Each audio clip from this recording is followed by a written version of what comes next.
The Skeleton Boys are here tonight to tell you about soul survivors and bad drivers and death's design.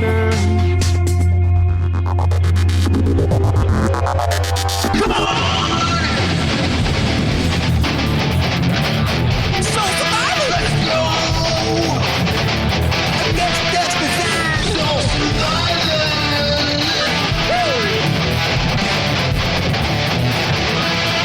Skeleton Boys in the house.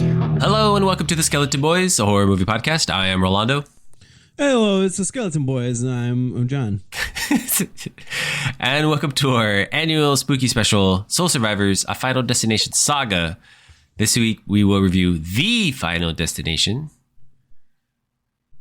Is it? I don't know. I don't know why I introduced myself like I was drunk too. I apologize. You were just caught up in your books and your... Oh yes, my Riverside decorative cap. Visual effects. And yeah, my inability to stack books properly on the very, very top shelf for whatever reason. Just a bunch of books turned over their pages. There's clearly space in like two other shelves, but it's fine. As always, John will give us the plot in 5 words. We'll give it first thoughts, and then we go to do spoiler analysis. Before we kick off and go back to reviewing Final Destination, we should probably talk about that I saw the movie The Deliverance. No, let's not rehash that, it's please. Very faith-based, so you can assume I didn't really like it all that much. Well, I do pray at the altar of this show, though. From His Back, baby. Season 3, episode 1, titled Shatter. Like he shat his pants.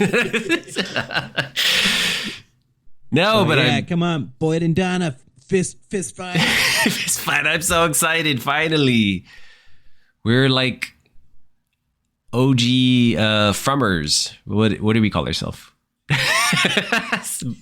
don't know. Frummers. Yeah. I don't know. No, this is one of our favorite shows. Consistently entertaining, and especially where they left off last year, where we had a character actually leave the town. But I think we're getting ahead of ourselves. Are you excited as me, John? Are you ready? Yes, and I don't say this lightly. It's okay if you kill off the kid. Yeah, that seems to be our always thing. Yes. We're okay. Let the kid die. We're used to seeing babies revealed in ovens and stuff like that. So yeah, it's okay. It's okay. Yeah, I mean, yeah, I agree with that. We'll definitely get there, but also if your motherly instinct is to not help your family, yeah, she's still kind of like dead set on trying to like solve the mystery of this place. She's just as obsessed as her husband, and we're talking, of course, about the Matthews family. More specifically, we're talking about what are their names? Why does IMDb list these people so oddly? Yeah, well, it's Jim, Tabitha, Ethan, and what the hell's her name? I don't know. They may have changed the actress. She looks totally different. I was gonna say she like it's supposed to be like the next day, and she has like her facial features have matured. Her baby fat is gone, and she looks dramatically different. Maybe it's because she had the nightmare. And Jade grows facial hair like nobody's business because that ear got gigantic overnight. So according to where we are, the season premiere of I was going to say Lost, but I was going to say from is that we are literally the next day from where we left off last season, where we had Boyd destroy whatever that thing was that got out, and we had Tabitha escape from the lighthouse to our time, presumably, right? And I'll go on record and say that I really thought that we would not see Tabitha. You know, I thought maybe the actress, we would always see her, that she maybe wants like maybe less of a full-time schedule. Maybe that's where my immediate thoughts went. Because anytime a character like this, something big like this happens, usually because they're written off in some way or have a reduced screen time. No, literally the very first thing after a season recap from last season, we get Tabitha in the hospital. Yeah. And she is talking to the nurse, and she's not really saying much. I guess she's still in shock, right? That she doesn't even know where she is. Yeah, and there's also like the police needed to check up on her because she's technically a Jane Doe, I guess. Yeah. So she escaped. Because she didn't have any like personal effects aside from her like lunchbox that what's his face gave Victor. Yes. So which she finally looked inside of. Apparently, it took her that long to finally look inside and be like, "Oh, there's a fucking address." So she's wandering around. You know what would have been so cool? I don't know why I had this thought.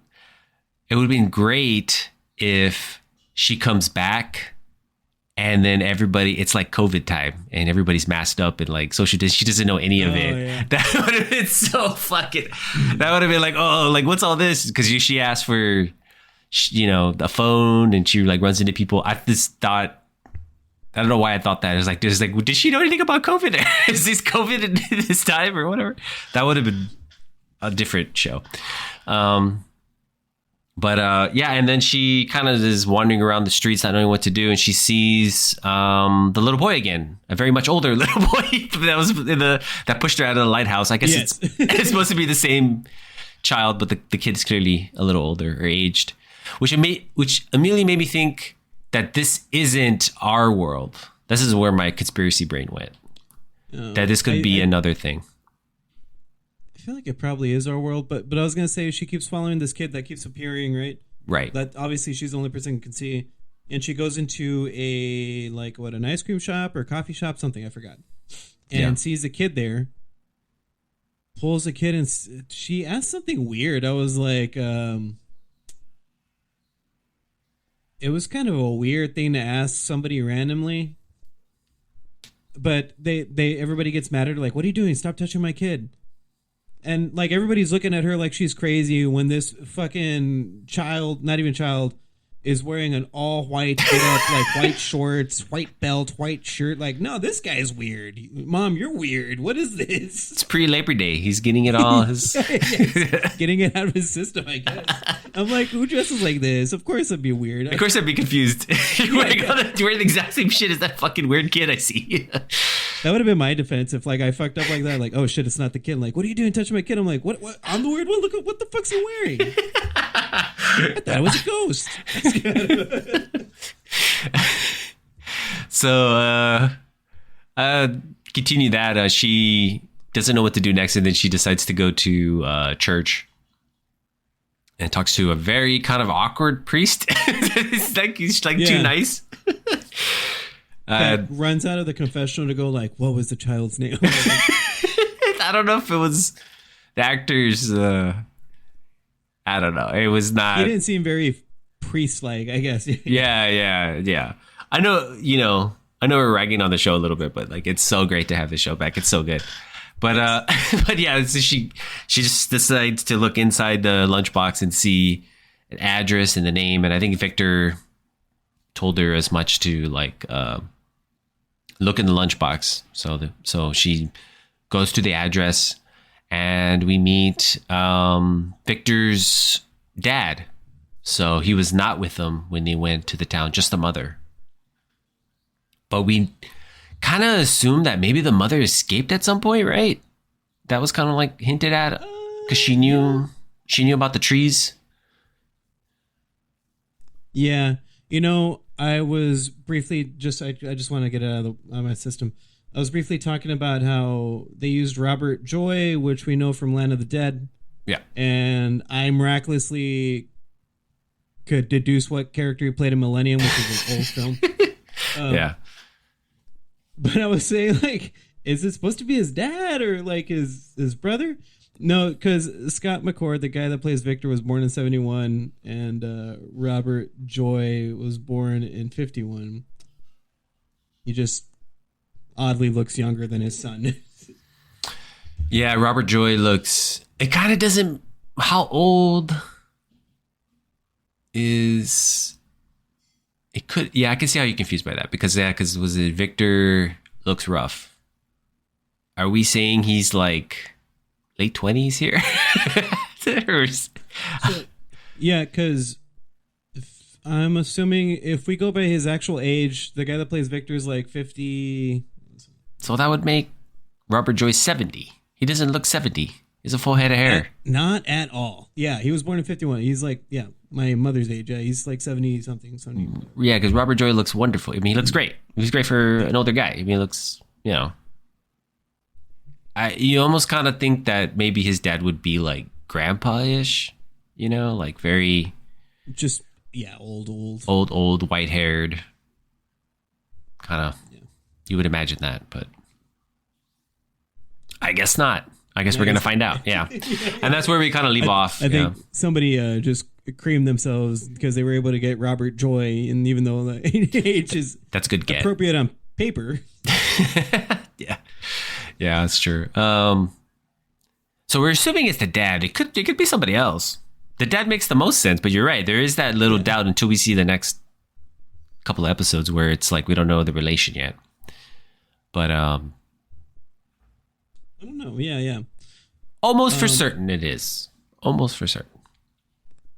But yeah, that's about it. Nothing of note also happens in this episode. It doesn't end in any sort of insane cliffhanger. Oh, yeah.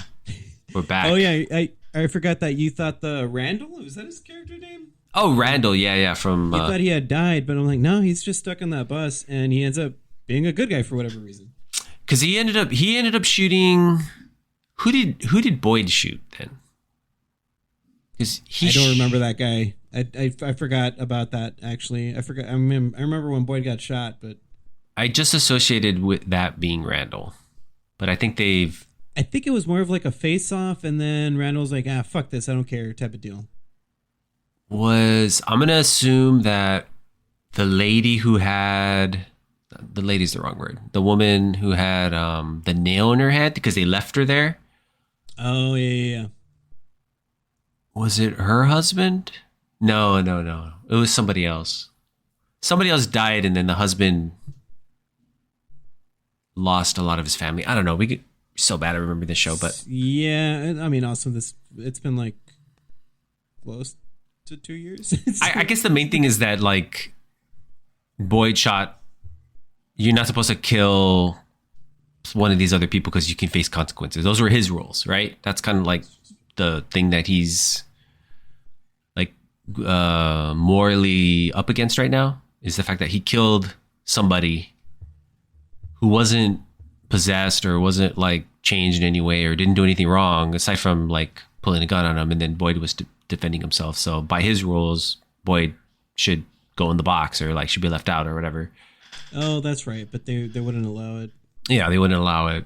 And then and Boyd's just like, I'm really stressed. My wife killed herself, and I don't want to deal with my kid anymore. Because he did shoot his wife. That's right. Yeah, we found out last season he shot his wife. And that thing, whatever that evil thing was appearing as his wife to kind of give him information. Yeah. So my guess is that a lot of this is like, since it's like the day after, a lot of whatever is like innately evil there is retaliating now against the town, because it seems like how the episode ended, they like worked to kill somebody in front of Boyd, you know, and also, which we can go into more detail, but they killed one of them, or because Boyd killed one of them too, right? Right. Yeah.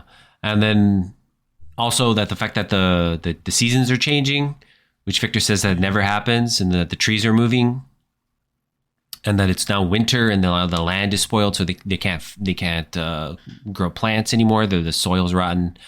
So then it seems like whatever evil thing is keeping them there is purposely making it harder for them now. Yeah, because we still haven't gotten answers about who's monitoring them. Remember, they were able to get a signal. That's right. Mm-hmm. And somebody was like, knew, what's his name? Jim's name, and said, you shouldn't be doing this. And then that's when the storm happened. Yes. Yeah.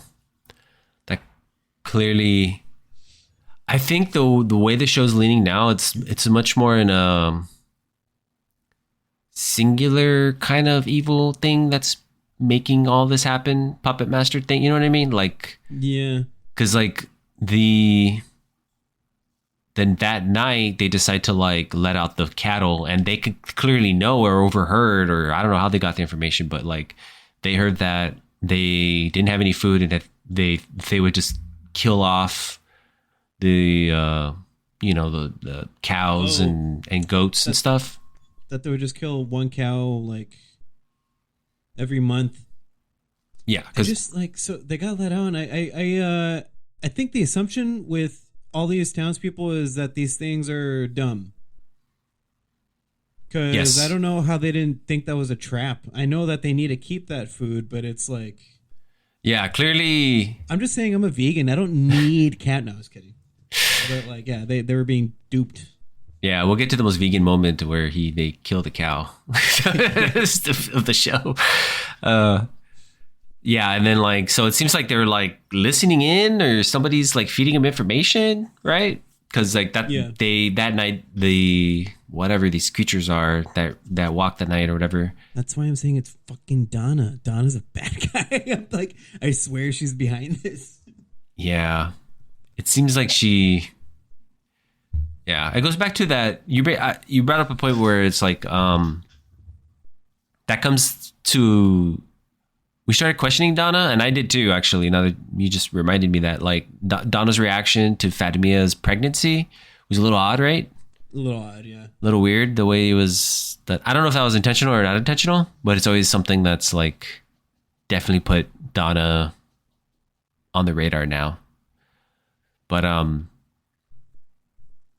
yeah, so... What was it? Yeah, so then they like purposely set up a trap for them where they let out all the animals and they let them out. So then they kill they have to kill the cattle. My thing is like they didn't kill the cattle before because they don't eat them, right? They just eat people, or they put one of those little stones. I don't even think they eat people. I think they just fucking torture and kill them. Oh, I think they're just there to kill whoever's unlucky enough to go outside. Unlike Ethan, the dumb fucking stupid kid of the show, where there's always got to be one who like ran out because like I can definitely move this 600-pound cow by myself. I'm a child, I can do it, and run straight into an evil woman that was like one of the things right there. Right, yeah, and then we have Sarah return. Yeah, which I think the greatest detriment to these evil things is they don't believe in running, so people are lucky in that respect. It's true. They don't walk. They're like Michael Myers. They don't really run. Casually strolling, yeah. Yeah, and then I feel like about the Ethan character, it's kind of like I feel like for drama's sake, they write him to be incredibly dumb. Yeah. Right? Like they purposely do it just to kind of create this drama and like how affecting, manipulating us and trying to think that it's like this kid is going through so much and stuff, but it's like kind of unnecessary because what's her name? Julie was able to pull Ethan away from the thing, which Julie's been through a lot and is still not okay. And then luckily Sarah Myers pops out of nowhere again. Remember, because Boyd kept her alive secretly, right? And is able to like hide them. Yeah. So I think we hated Sarah Myers because I mean she was just like a heel at the beginning, but I think it was unintentional. I don't think like after she accidentally killed her brother, I think she had a change of heart, right? She was getting manipulated. Yeah, she was getting manipulated by the things she was talking to. I'm just saying, as long as they keep Elizabeth Moy as a character, hopefully nothing bad happens to that character. She's really the glue of this whole show. Yeah, because she's the only one that has good ideas. Like our crops are dying, and she's like in the best English she can, which she's like great at pretending she doesn't know English. She's like in the best broken English is like, okay, we plant crops in different places, right? We just do this. That's what we do. Like, quit freaking out. And Boyd and Donna are like, yeah, it's a good idea. She had good ideas, so therefore she has to die. That's what, yeah. I think She's not dead yet, but yeah, you can safely assume she's gonna die. I think the so far I think the storyline that absolutely went nowhere was Jim and Kenny. They go out and to go look for his wife Tabitha, and they try to take the same path as Boyd, but instead of running into all the nest or whatever the spider webs, yeah, they find like really weird, which I think is going to be like the new thing for this season, where the really weird, almost like it's lost in time, like a new area, because you know, like they say the forest is moving around, so it looked like these cabins, like old 1800 style cabins that were settled there, and then they have like these weird faces with like nails in them and stuff like that. I guess I don't know, I'm not quite sure. I guess that's going to be like the mystery going forward, is figuring out what's going on there. Yeah. But they kind of have like a pointless scene where like, oh yeah, we're gonna go, and then by the nighttime they're like, I have a complete change of heart. I'm gonna go back to my kids. So it's kind of just weirdly plotted, and because it's like clearly they're doing that because they want to pull Kenny away so his mom could die, and that was one outcome of it. And then they're using them to introduce this new thing that I'm assuming they're gonna come back to again. Yeah. Yeah, I mean, I think you've always been on the not a fan side, but now I'm like really not a fan of the Jim character. He can die. It's fine. Like Yeah. He's been saved too many times at this point. Like, I don't know why he's still around. Yeah, and I think that some of that is like on purpose. I feel like they're writing him in a way that is like a paranoid kind of like, I have to know the truth of this place. Yeah. Type of character, which blinds him to a lot of realities, and that he should be taking care of his family. He should have noticed that Tabitha was kind of like in the same headspace of trying to like, because she was like digging through the house last season. Why is she allowed that? So it's kind of like Jim kind of like realizing like, oh, maybe my family is important, more important than this fucking place. So yeah, I mean, probably make sure you take care of your daughter who's gone through a lot, and your son who's losing it, or run into the forest to try to find your wife who's probably dead. Yeah, so that's the move. Leave them. Either you keep both parents or none. Like, that's the rule. In general, that's the rule of life. You can't have just one parent. I mean, I guess real quickly, let's just end it on the Boyd thing.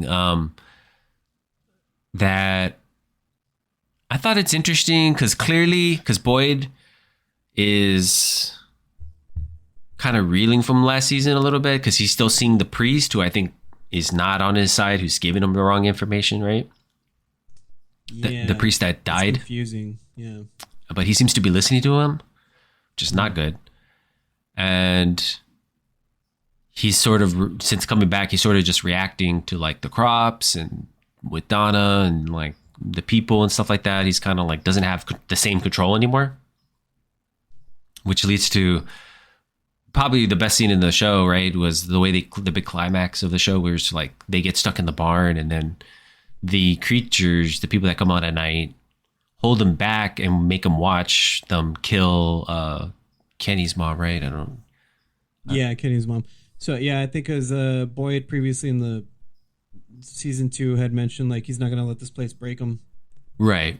So, and it's interesting that these things, whatever they are talking about it like it is the place, not them.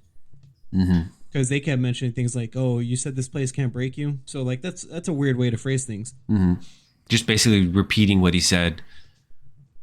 And after they ripped a cow's throat out, yeah. Yeah. So it's kind of like, clearly they're like, you know what I mean? Like, they're attacking these people now. Like, which I was like, that's a little weird that they're holding them back. I thought they were like kind of like more savage creatures or whatever. They didn't think very much about it, but clearly they're like organized, and they're they kind of move and think as one. Because now they're... Yeah. And there's a little bit of history of it because they did put that woman we talked about a bit ago, but with the nail through her head. Yeah. And made her... Just so they would find her later. Just so they can find her later. So you can see that they're also like vindictive too. Sadistic, yeah. So that's how the episode ends. And I was like, holy fuck. I'm so happy From is back. Oh, there's also Jade is either very close to figuring something out or has completely lost it. I'm lost on this plot line. Yeah, I think it's been going in circles a bit. You know? Yeah. I think he's going to be pretty important. It's just like right now he just seems like he's lost it. He's in this storyline where like he is having visions of the kids. They look like they were using the kids for something. And then, because he had saw that shape, and so he's been trying to like, find it again. And then I think he had like visions of it at the end of last season, where he sees the kids sitting around the rock, and then and then he's like obsessed about it, like he's still in the bar or whatever. Yeah, like he was trying to befriend Victor, who would have given more information, but he got mad at Victor, right? Right, like yeah. Yeah. I think he needs to talk to Elgin, and then something's going to happen from there. Yeah, Elgin. Oh, yeah, that's right. Elgin had another one of those. I think they're planting that because I think he's probably going to start becoming more important too. Elgin, who sees she's credited as the kimono woman, which is like this ghostly husk type, very skinny woman in a kimono who's like, he saw last season try to drown him, and now he's having visions of her and somebody else, this woman too, who we don't know. Which I think, I don't know if that woman's real or not, because she was in a scene without him previously, and I was like, I don't know what's going on. Yeah, that was intentionally very vague. So they're kind of reminding us to just, oh yeah, he has visions or he has things going on. So hopefully that plays a part for the season, but. Super excited. Glad it's back. Probably gonna watch it as soon as we're done here. But see. Yeah, I'll leave off on this one bit of trivia.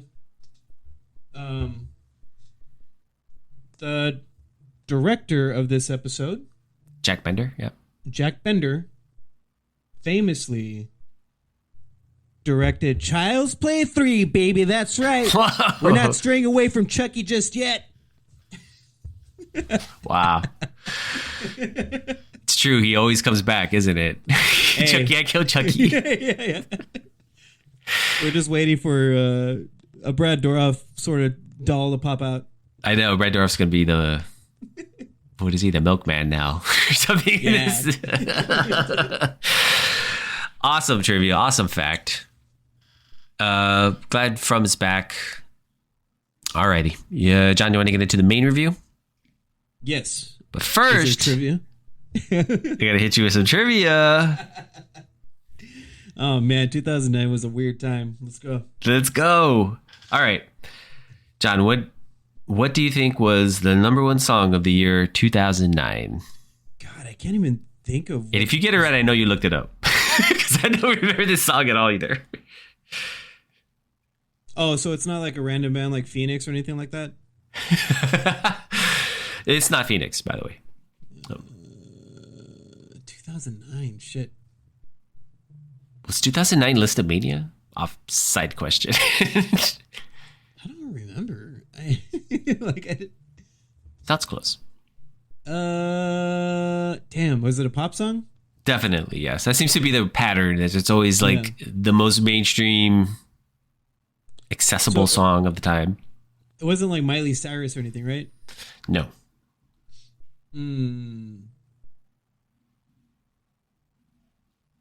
Was it Carly Rae Jepsen? No. That was after. Shit. I give up. I don't know. Okay. Let me play the number one song from the year 2009.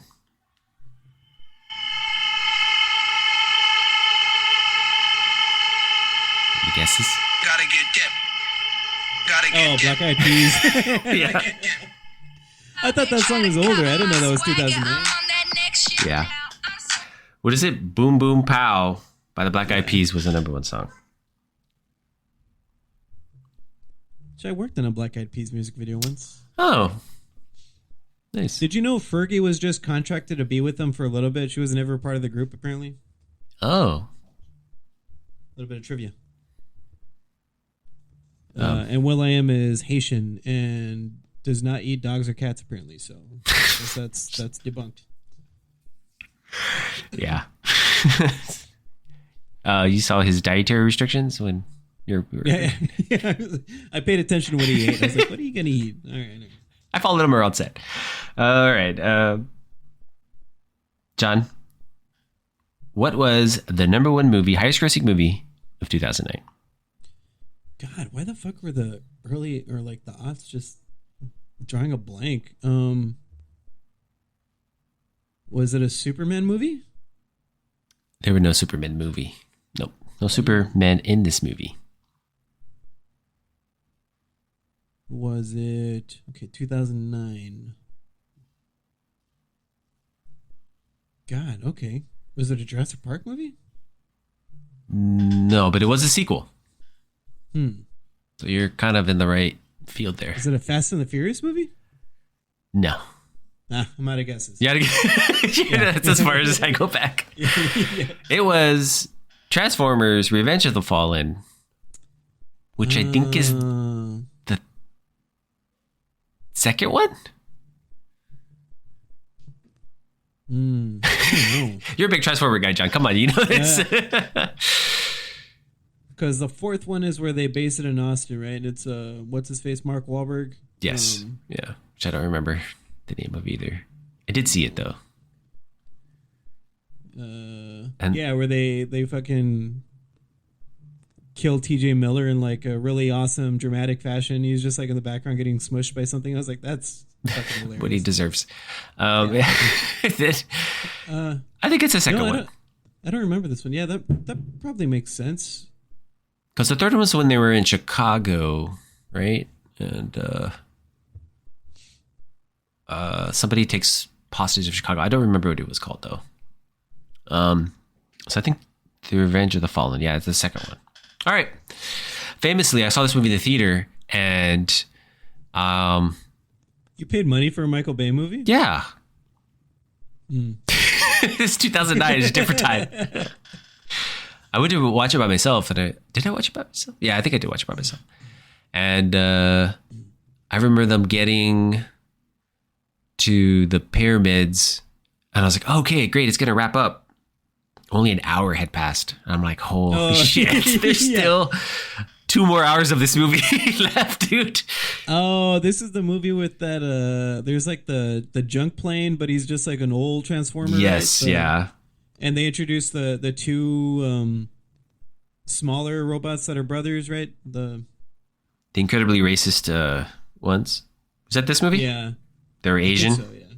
Quote unquote Asian. It's the dinosaurs, right? This one too, or no? No, I think that was Age of Extinction. Yeah, that sounds about right. Last night. Sorry, I'm just checking what that third one was called. Oh, Dark of the Moon. That's right. Where they try to presuppose the Transformers came during Kennedy times and set up on the moon. So yeah, this is the second one. Anyways, we spent way too much time on Transformers. Yeah. I had a rough time with Transformers. I think I saw the first one because I was really excited, and I was like, I don't think I like this.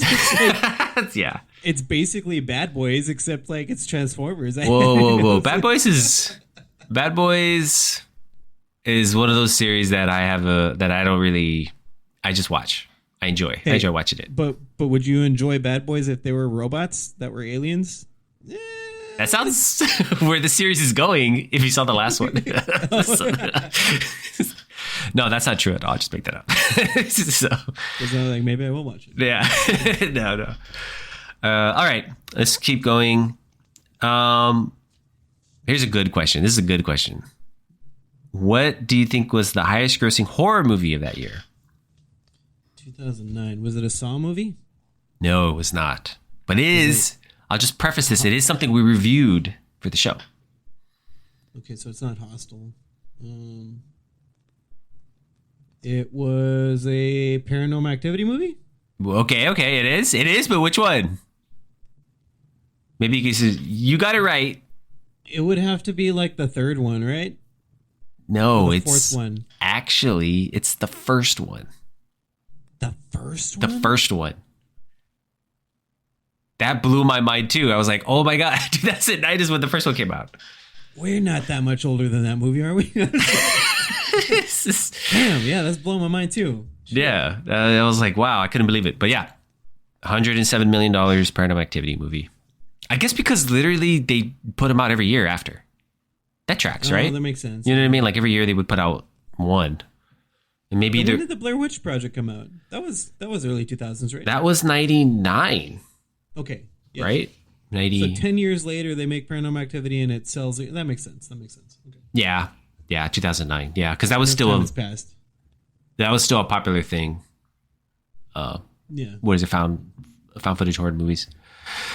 And the movie we're talking about today finished 50th. So Not surprising. made just a little bit more money than the third one. But now we go into the final destination. The final. There would be no more. The final destination. No more final. Just two more. It's just maybe one more. Maybe one coming up. This is the final one. That's it. That's it, though. Alrighty. John, do you want to give us the plot in 5 words? Johnny. 5 word plot summary. Rolando, drum roll, please. I just want to say I spent this entire movie looking for the Easter eggs because I thought this is the one that had the twist ending. Yeah. I kept seeing things going like, clever. No, it wasn't. It was just fucking set pieces. All right. For the final destination, coming in at number 3. Where the hell's Tony Todd? Yeah, exactly. For the final destination, coming in at number 2. Regular Day in Florida movie. Pretty much. Just Yeah. dumb people. And coming in for my plot descript of the final destination. Death's just fucking around now. He's just having fun. It's CGI fun. Which is where I landed with this. I'm like, all right, now that Death's just kind of dicking around, I kind of enjoy this. Yeah.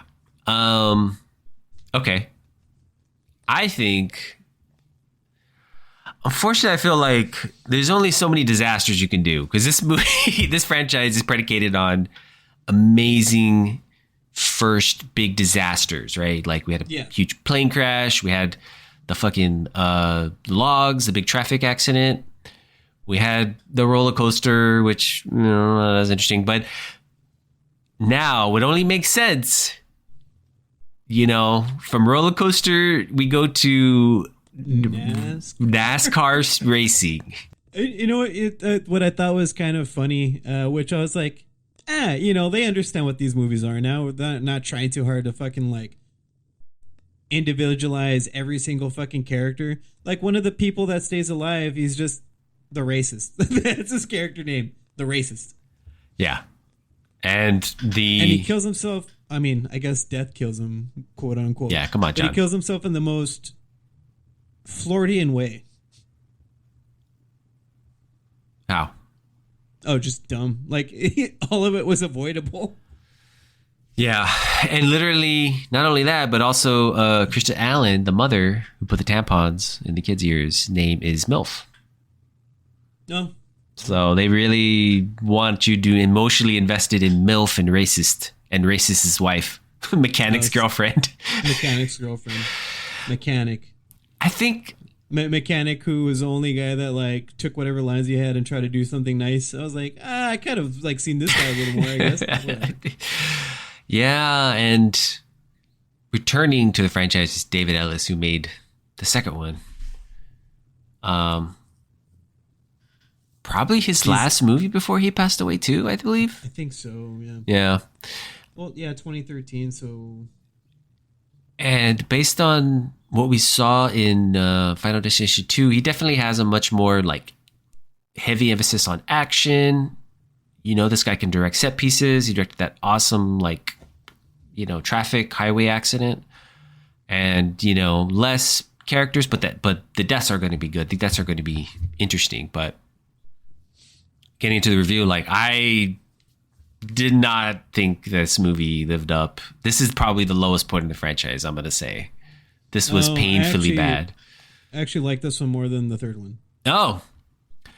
And it was mostly because they didn't waste time trying to, like, get to know characters. These people were just trying to figure out how to stay alive. Mm-hmm. And it wasn't a lot, like, they put too much, like, mythos in the third one, I think. That I started getting kind of irritated because I was like, who cares? And they didn't even follow some of the rules, right? Like, they didn't, like, have this elaborate... They didn't figure out how death was going to kill him. They just sort of... No. They just, at some point, deduced, okay, well, we need... I think we're dying in order. Like, they just kind of like, maybe. Yeah. And then try to figure out who is where and whatnot. Right. So this one, I think what you're saying is, like, this one is much more like, woo, we're going to have a good time. We're going to start killing people. Dead teenager movie. Let's fucking kill them in, like, the most ridiculous ways possible. Let's not worry about anatomy and shit like that. Like, one guy literally goes through a random ass thick, like, a weird style fence. Oh yeah, into the mechanic chunks, which doesn't work that way, but yeah. Because he gets an air I was compressor. even thinking like, I was thinking like, well, I wonder how this guy's gonna die, because they were literally separated by this fucking fence. I'm like, why are they on the other side of the fence right now? Why is this? Why are they having the conversation like this? Yeah, I also like that like two of these characters were already suicidal. Like, it was just like, oh, it's fine. I think partly why I think this whole franchise is underrated is because you had a really good turns from, like, Devon Sawa in the first one. Yeah. You know what I mean? And the second one, even the second one, there were still interesting characters. And the third one, really enjoyed Mary Elizabeth Winstead's performance in it. Everybody else was kind of like take it or leave it, right? But so in my opinion, those is like, there's really good characters, good actors that are kind of anchoring this movie. Yeah. This one, I think, is the opposite. I think, like, the characters are even more paper thin they were in the last one, more forgettable. I didn't really feel like anything for them. They weren't even behaving like anything relatably human. This movie, they're just terrible. Yeah, I was gonna say, not only were they poorly written, but, like, the actors were not good, right? Like, at all. Right. Yeah. Like, the lead, unfortunately, looks like anybody of this time. Yeah, very, very, like, unassuming, young part, right? And I think the biggest sin this movie has is there was way too much CG, which surprised me because David Ellis is, like, comes from that stunt background, does a lot of practical effects things, and I thought this movie was over CG'd. On top of the fact that, like, this movie is, in its defense, I think it was a 3D movie. No, that's what I was gonna say. Yeah, it was 3D, and 3D movies without watching 3D movies without the 3D. Yeah, is always kind of like a rough thing. But for the review, I was like, well, I'm just gonna judge it for what it is. I'm not gonna use that as a crutch against it, right? Yeah, because it's just like, man, a sign of the times, right? It felt like everybody was trying to pop out a 3D movie. Right, yeah. And eventually I just stopped going to the 3D versions of the movies because I was just like, I'm going to be nauseous for like half the movie. That's true.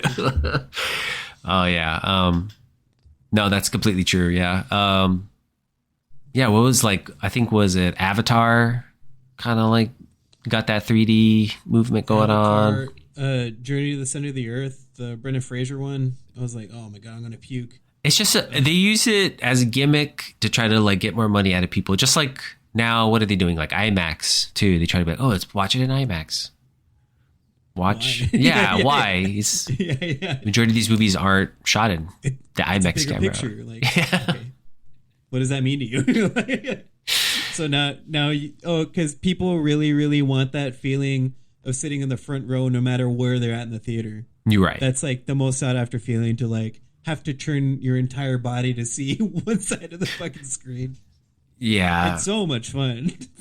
Or they try to like upsell you on like D-box things, like 4D things or whatever, you know? Oh yeah, with the chairs and stuff. Yeah, I don't know. These are old things you heard about in the 60s you were trying. That's what I'm thinking too. It reminds me of that movie, the one with the ants, the one with Jack Goodman. What's it called? Ants? Or not. I shouldn't say the ants. He's like a filmmaker that goes to this town and orchestrates this like matinee. Yeah.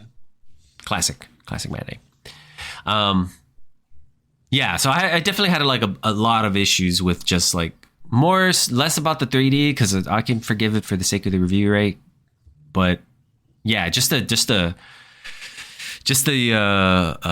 deaths and everything was kind of forgettable. It was very cookie cutter. It was kind of like paint by numbers, in my opinion. Like, just we're gonna kill this person to the point where like we've already pointed out, like these characters don't even have names. Some of them, it's just about. No.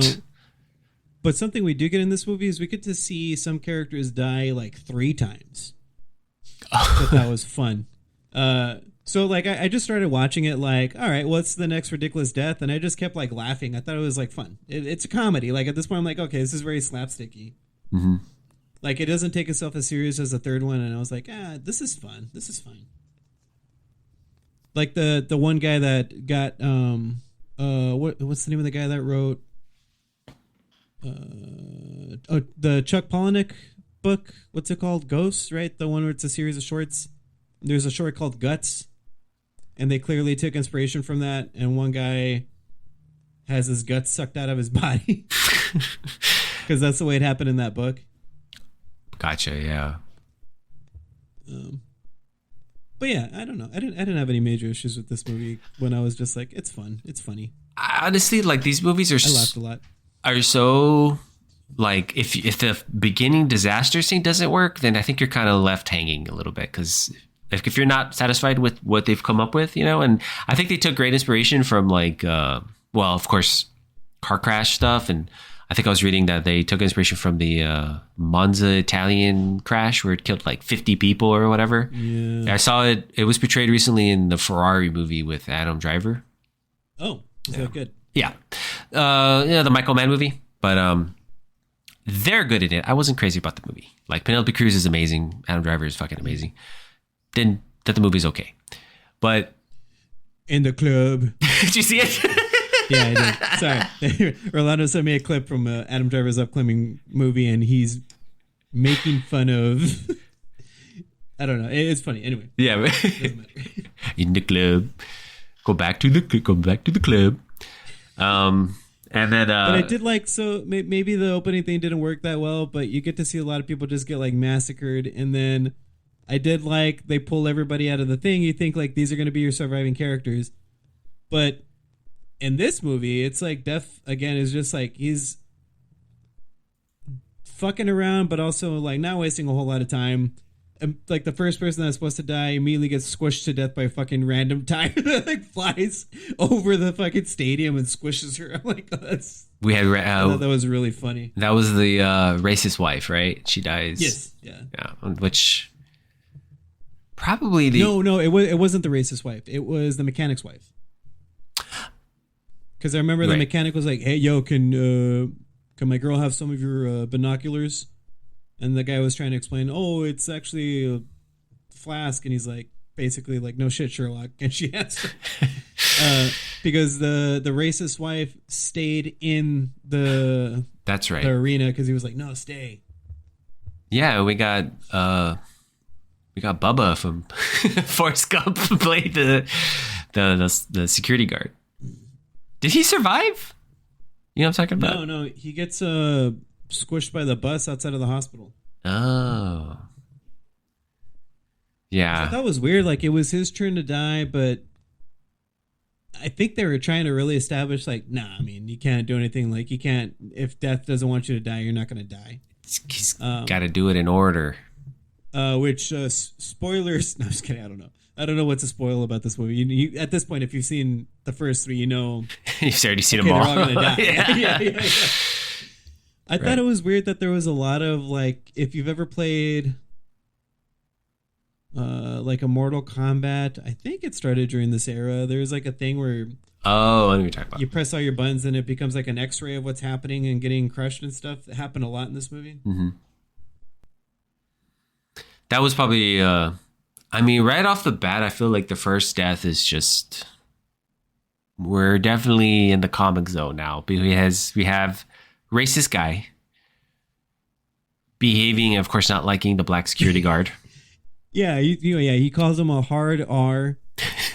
And then the immediate line after that is like, he's threatening him, but he calls him chocolate. I'm like, is he mad at him or is he flirting with him? Is he attracted to him? What is this dialogue? Yeah. It's a fine line. It's a fine line with these people. So I'm confused what you disliked about this movie, because I was like, this movie is like, I don't need to know who these people are. They're funny. And then he goes on to have maybe I will admit, this one did make me laugh. The most comically funny death I've ever seen. Yeah. It's like he gets drunk and he's gonna tow the security guard's car or something. I don't know what he's gonna do. I thought he was gonna make like an effigy of like burn something in his yard. That's what the vibe I got. Probably, yeah. But Death had other ideas, and as soon as his car started rolling down the street, and Death had punctured a fuel line, and the towing hitch chain was there. He's there, and the hitch just grabs him, and then he's dragged in the fucking gasoline, and then burned he's set on alive. fires. Yeah. So when the security guard came out, he sees his dude, and he, like, rightfully so, was like, "What the fuck?" Like, he's like, the racist guy is just on fire, like screaming in the middle of the night, rolling down the street, and then the thing explodes, and his head flops right in front of him. Like, okay, I actually preferred this death to the car crash scene, because this was actually. There were a lot of really funny deaths. They're like, I appreciate they're trying to stick it to the races. I wholeheartedly agree to that, but I mean, it's even like the Samantha character. The amount of like times that they're almost gonna kill her, and then it's just random that fucking guy is mowing the lawn, not paying attention at all, like smoking his stogie while staring at it, and this thing shoots straight through her head. Yeah.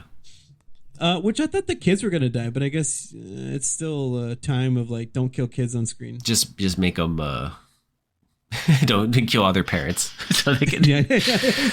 Yeah. That's where From's at right now. I think they're just gonna keep killing off everybody's parents. No, that's for sure. Yeah, and then we lose MILF. Yeah, just the character's name, not a judgment. Yeah, and then we had somebody die in a car, in a fucking car wash. The friend, right? No, she didn't die. Oh no, you're right. She did. She died in the theater. You're right. Yeah. Yeah. She didn't even visioned. die in the theater. Yeah.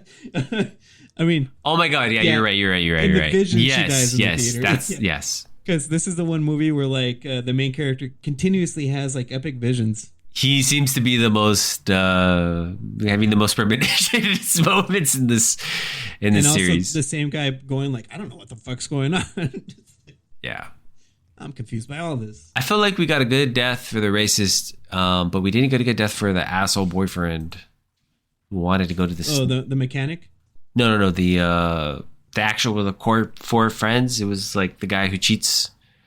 Oh, what? Are you serious? Like he got sucked into the bottom of the pool, and then his innards got like sucked out of his body and blew out into the pool. But they didn't like show anything explicit except for when you see him trapped. He's like getting sucked under some device or something, and like his, I don't know how he's even remotely being sucked on there by his shorts or something, and then he it's the cut to the something that's pressurizing the pool, like to what do you call it, to clean it or whatever, and everything's getting sucked through there.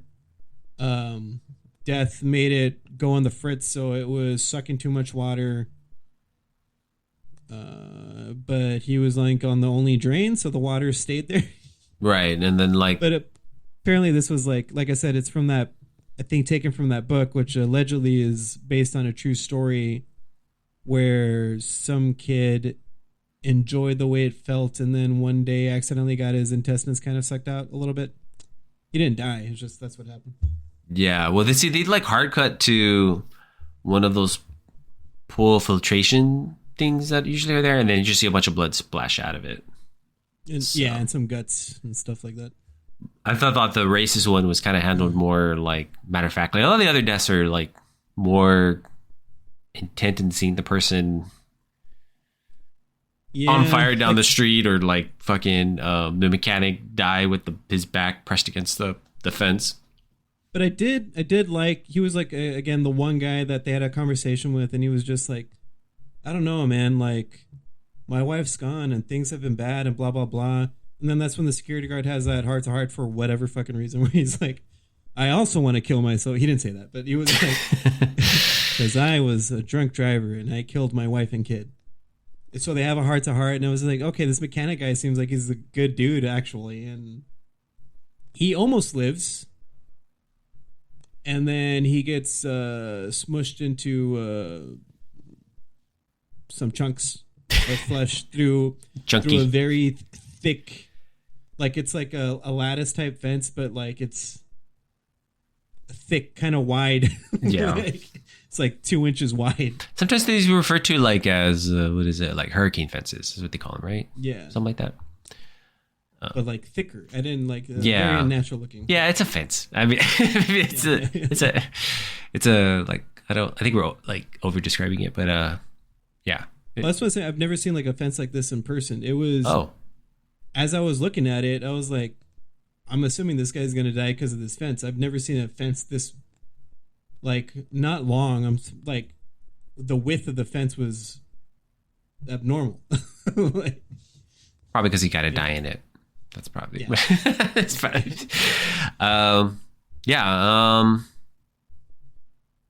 cool. Should we go into spoilers? Well, yeah. The last part, the last part of the movie we'll just spoil. So if you don't, we're going into spoilers right now. Wait! No, stop talking, guys. Stop the podcast. Please stop the podcast. Because we're about to go into spoilers.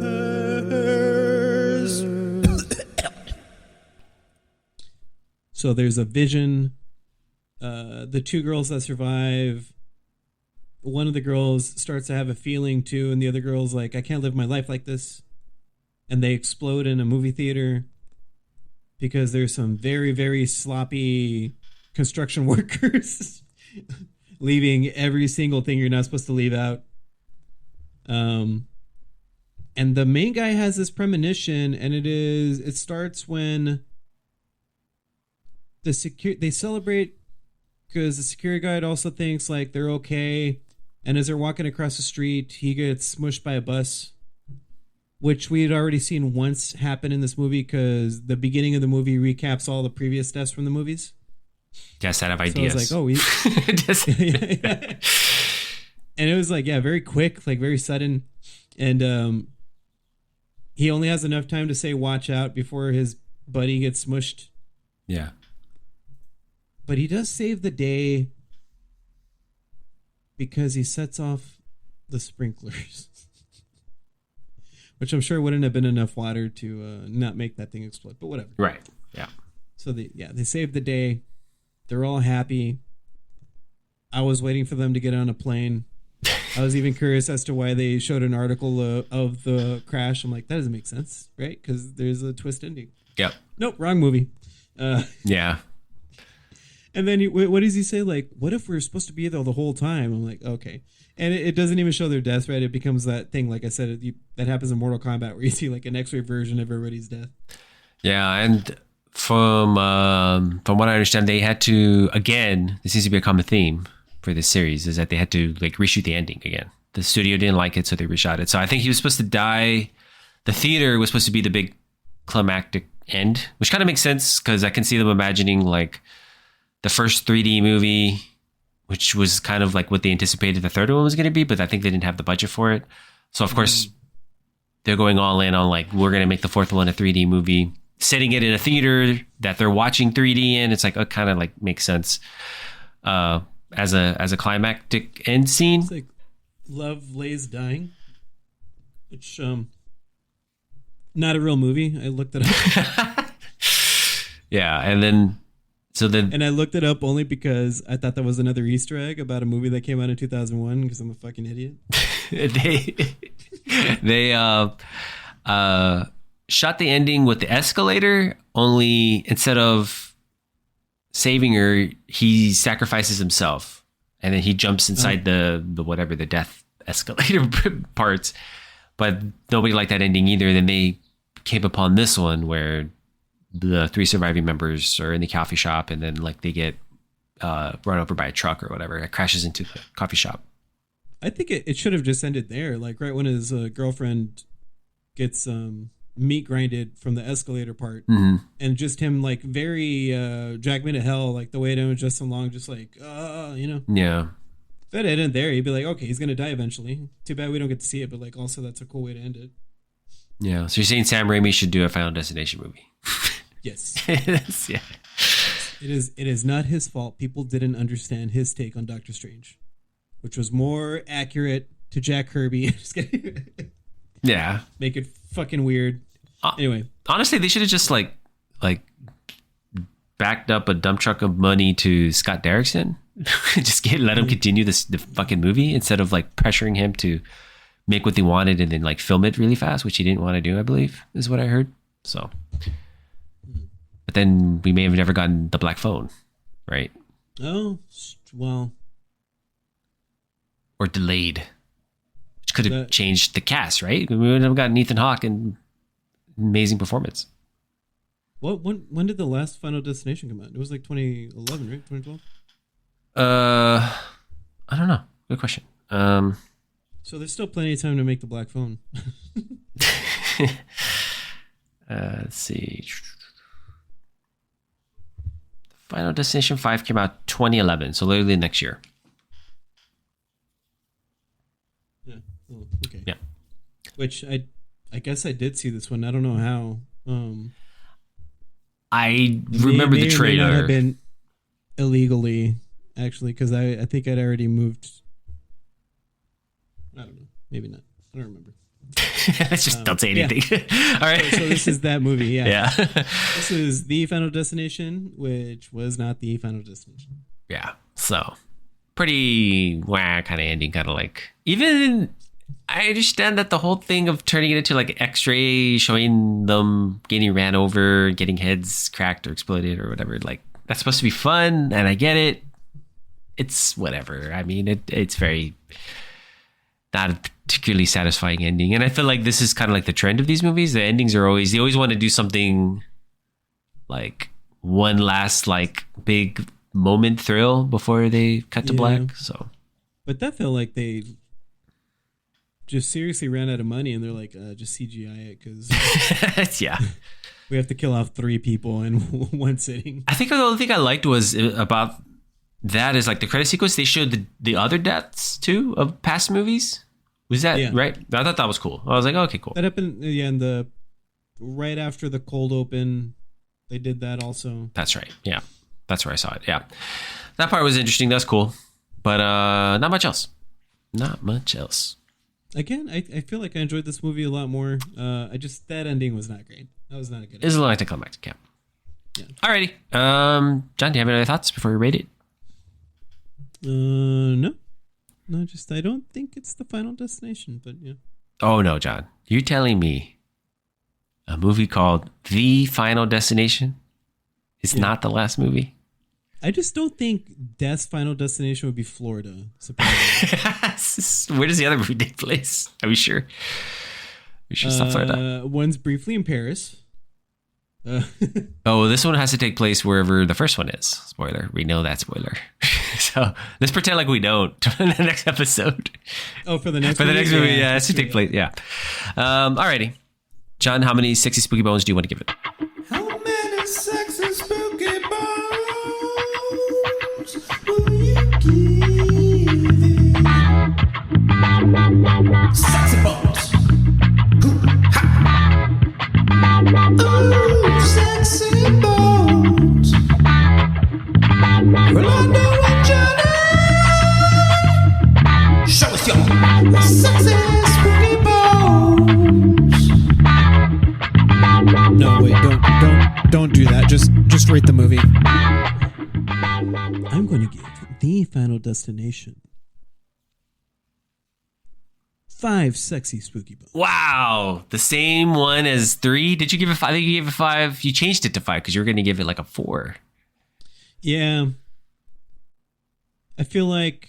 You think you want to change? No, I feel like they're pretty on par with each other, to be honest. Right. I am going to go, of course, lower. I've been more negative on it. I'm going to give it a 3. Okay. So for part 5, I'm leaving room between 3 and 5 because I rated 3, 5, and 4, the Final Destination 3. So I'm waiting room for 4 Yeah. or 10. I don't know. We'll see. No, that's true. Yeah. No, I really do feel like 3 and this one, if you want to just watch them for completion's sake. Because again, these aren't like of the, movie series we've done, these have been better than some of the Halloween movies and definitely better than some of the Freddy movies. Yeah, I agree with that. At least like it's bad, but they're like not like I don't know how to describe it. Like they're still watchable. They're still like fine. Yeah. It's fine. And something they started doing in the third one that they really did in this one was like they just like fuck the lore. Let's not talk about desk design or whatever that bullshit is anymore. It's happening. We're just gonna murk all the kids. It's just about murking kids. This is This is the audience. This is the audience. Yeah, you came to sit in a theater to watch a bunch of. Well, this one wasn't even kids, right? It was all like adults, I guess. But, it's true. Yeah. Just none of them went to school. Yeah. That's true. We never got watching these people die. So we're either gonna make them likable or you're gonna hate them and they're gonna die regardless. Yeah, this is where we're trying to cater to what we think our audience wants, right? Yeah. Okay. All right, guys, non-binary pals. Thank you for listening, and as always, stay spooky. Come on!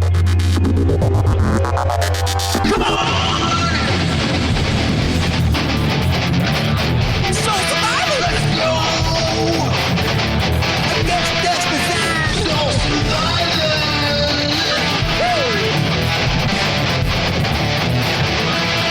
Skeleton boys and